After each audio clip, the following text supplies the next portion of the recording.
ಅಲ್ಲ, ನೀವು ಯಾರೋ ನಿಮಗೆ ಮೋಸ ಮಾಡಿಬಿಟ್ರು ಅಂದ ಮಾತ್ರಕ್ಕೆ ನೀವು ಇನ್ನೂವರೆಗೂ ಕೂಡ ಅವ್ರ ನೆನಪಲ್ಲೇ ಕಣ್ಣೀರು ಹಾಕ್ಕೊಂಡು ಊಟ ನಿದ್ರೆನ ಬಿಟ್ಟು ಇದೇ ಥರ ಒಂಟಿಯಾಗಿ ಬದುಕ್ತಾ, ಒಂಟಿತನದ ಹಿಂಸೆನೂ ಕೂಡ ನೀವು ಪಡ್ತಾ ಇದೇ ಥರ ನೀವು ಬದುಕ್ತಾ ಇದ್ದರೆ ನಿಮ್ಮ ತಂದೆ ತಾಯಿಗಳು ನಿಮ್ಮ ಮೇಲಿಟ್ಟಂಥ ನಂಬಿಕೆನ ಮತ್ತು ಅವರು ಕಟ್ಟಿಕೊಂಡಂಥ ಕನಸುಗಳನ್ನು, ನಿಮ್ಮ ಜೀವನದ ಬಗ್ಗೆ ಅವ್ರು ಕಟ್ಕೊಂಡಿರ್ತಾರಲ್ಲ ಕನಸುಗಳನ್ನ, ಅದನ್ನು ನನಸು ಮಾಡೋದು ಯಾರು? ತಂದೆ ತಾಯಿಗಳಿಗೂ ಕೂಡ ಆಸೆ ಇರುತ್ತಲ್ವಾ, ನನ್ನ ಮಗ ಆಗಲಿ ಮಗಳಾಗಲಿ ಹಿಂಗೆ ಬದುಕಬೇಕು, ಇಷ್ಟು ಎತ್ತರಕ್ಕೆ ಅವ್ರು ಬೆಳಿಬೇಕನ್ನೋ ಕನಸು ಇದ್ದೇ ಇರುತ್ತಲ್ವಾ. ನೀವು ಅದನ್ನೆಲ್ಲ ಮರೆತು ಯಾರೋ ನಿಮಗೆ ಮೋಸ ಮಾಡಿ ಬಿಟ್ಟೋಗಿ ಮತ್ತೊಬ್ಬರ ಜೊತೆ ನಗ್ನಗ್ತಾ ಇರೋರು ನೆನಪಲ್ಲೇ ಇನ್ನೂವರೆಗೂ ಬದುಕ್ತಾ ಇದ್ದೀರ ಅಂದರೆ ಯಾಕೆ ನಿಮಗೆ ಸ್ವಾಭಿಮಾನ ಇಲ್ವಾ?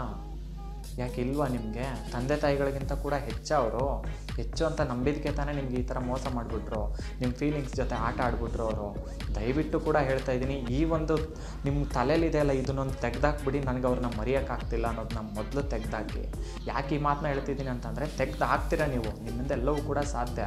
ಅರೆ, ಮೋಸ ಮಾಡಿದವ್ರ ನೆನಪಲ್ಲಿ ಕಣ್ಣೀರೇನ್ರಿ ಹಾಕೋದು ನೀವು? ಕನ್ನಡಿ ಮುಂದೆ ಹೋಗಿ ನಿಂತಾಗ ಕನ್ನಡಿ ಸಮೇತ ನಗೋಕ್ಕೆ ಶುರುವಾಗುತ್ತೆ ನಿಮ್ಮನ್ನು ನೋಡಿ. ಯಾಕಂದರೆ ನಿಮ್ಮಲ್ಲಿ ಹಠ ಇದೆ, ಛಲ ಇದೆ, ಎಲ್ಲನೂ ಇದೆ. ಆದರೆ ನೀವು ಕಣ್ಣೀರು ಹಾಕ್ತಾ ಯಾಕೆ ಸೋಲ್ತಾ ಇದ್ದೀರಾ? ಅಂಥವ್ರ ಬಗ್ಗೆ ಕಣ್ಣೀರು ಹಾಕಬೇಡಿ. ಇನ್ನು ತಂದೆ ತಾಯಿಗಳು ನಮ್ಮ ಮೇಲೆ ಇಟ್ಟಂಥ ಆಸೆ ಮತ್ತು ಕನಸುಗಳನ್ನ ನಾನು ಇನ್ನೂ ರೀಚ್ ಆಗ್ತಾ ಇಲ್ಲ ಅಂತ ಕಣ್ಣೀರು ಹಾಕಿ, ಅದಕ್ಕೊಂದು ಅರ್ಥ ಇದೆ. ಆದರೆ ನಿಮ್ಮಿಂದ ಎಲ್ಲವೂ ಕೂಡ ಸಾಧ್ಯ. ಯಾವತ್ತೂ ಕೂಡ ಸೋಲ್ಬೇಡಿ, ಅಂಥವ್ರ ನೆನಪಲ್ಲಿ ಇದು ಮಾಡಬೇಡಿ. ಅಂಥವ್ರ ಮುಂದೆ ಇನ್ನೂ ಹೆಂಗೆ ಬದುಕಬೇಕಂದ್ರೆ ನೀವು ಬಿಂದಾಸ್ ಆಗಿ ಆ್ಯಟಿಟ್ಯೂಡಿಂದ ಬದುಕಿ, ಆಯಿತಾ? ಒಂದು ಇದರಿಂದ ಬದುಕಿ, ಗತ್ತಿಂದ ಬದುಕಿ. ನಿಮ್ಮಿಂದ ಇಲ್ಲಿ ಅಸಾಧ್ಯ ಅನ್ನೋದು ಯಾವುದೂ ಕೂಡ ಇಲ್ಲ, ನೀವು ಎಲ್ಲನೂ ಮಾಡೇ ಮಾಡ್ತೀರಾ. ಅಂಥವ್ರ ನೆನಪಲ್ಲಿ ಏನ್ರಿ ನೀವು ಕಣ್ಣೀರು ಹಾಕೊಂಡು ಕುತ್ಕೊಳೋದು? ಕಳ್ಕೊಂಬಿಟ್ನಲ್ಲ ಅಂತ ಪಶ್ಚಾತ್ತಾಪ ಪಡೋ ರೀತಿ ಬದುಕಿ ತೋರಿಸಿ. ನಿಮ್ಮಿಂದ ಎಲ್ಲವೂ ಕೂಡ ಸಾಧ್ಯ. ಇದನ್ನು ಮತ್ತೆ ನಾನು ಹೇಳ್ತಾ ಇದ್ದೀನಿ, ನಿಮ್ಮಿಂದ ಎಲ್ಲವೂ ಕೂಡ ಸಾಧ್ಯ. ನೀವು ಏನು ಮಾಡಿಬಿಟ್ಟಿದ್ದೀರಾ ಅಂದರೆ ಅವ್ರನ್ನ ನಾನು ಮರೆಯೋಕ್ಕೆ ಆಗಲ್ಲ ಅಂತ ಮೈಂಡಲ್ಲಿ ತುಂಬ್ಕೊಂಡ್ಬಿಟ್ಟಿದ್ದೀರಾ.